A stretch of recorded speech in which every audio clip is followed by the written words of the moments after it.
جزیره کوچک اسکودو در نزدیکی سواحل پاناما، زیستگاه تنبل سه‌انگشتی کوتوله.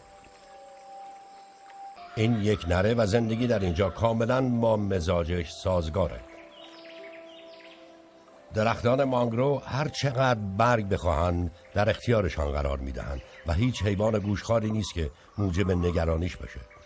زندگی در جزیره ممکنه با صفا به نظر برسه، اما بهایی داره. فقط چند صد تنبل کوتوله زنده‌اند و او به یک جفت نیاز داره.